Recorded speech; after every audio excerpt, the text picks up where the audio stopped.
kita harus menjaga persatuan dan keutuhan kita sebagai bangsa.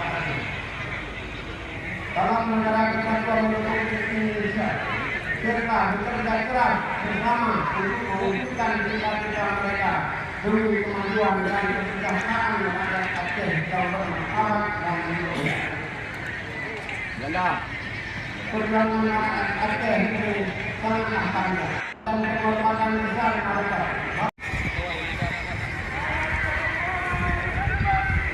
Pada tahun